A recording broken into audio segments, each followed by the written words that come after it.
ஏற்கனவே 2010 வந்து கொடைக்கானலில் வந்து ஐயா மாஸ்டர் ஐயாவோட கிளாஸ் அட்டன் பண்ணியிருக்கேன். இப்போ கொரோனா டைம், வாய்ப்பு ஒரு டைம் தான் கிடைக்கும், அதை நம்ம பயன்படுத்திக்கணும்.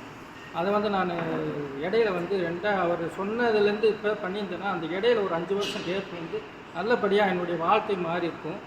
அது அதை பின்பற்றாமல் விட்டுட்டேன். அதை ஃபஸ்ட்டு என்னுடைய இதேவும் அதை நான் பின்பற்றியிருந்தேன்னா, ஐயாவுடைய இதை ஃபாலோ பண்ணிட்டு இருந்தேன்னா நேராக நான் நல்ல ஒரு லெவலுக்கு என்னுடைய இதே லெவலில் மாறி இருக்கும்.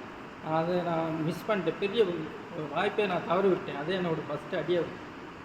அதே எனக்கு அதுக்கப்புறம் அதை தேடி பிடிச்ச ஃபேஸ்புக்கில் எனக்கு அப்புறம் 5 வருஷம், அப்புறம் 3 வருஷம் கேட்பேன். 5 வருஷம் கழித்து இப்போ நடைமுறையில் தான் எல்லோரும் எங்கெங்கேயோ போயிட்டு வந்தேன். ஆன்மீக வழியில் தியானம், யோகா என்னென்னமோ சொல்கிறாங்க. எல்லா இடத்துக்கும் போய் பார்க்குறது எதுவுமே எனக்கு யோகா பண்ணுற தியானம் பண்ணுறாங்க, வேறு எதுவுமே கஷ்டப்பட்டு செய்கிறோம், அதனால் ஒன்றும் பயன் இல்லை.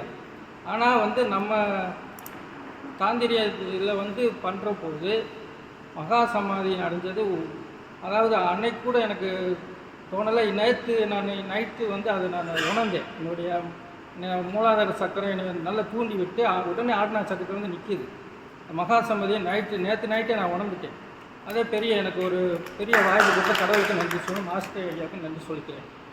இன்றைக்கி பார்த்திங்கன்னா நம்ம குழந்தை பிறந்ததுலேருந்து நம்ம எதுக்கு பிறந்தோம், எதுக்கு நம்ம இருக்கிறோம், அந்த அர்த்தத்தை குழந்தை கருவறை குழந்தையிலேருந்து நம்ம வெளியே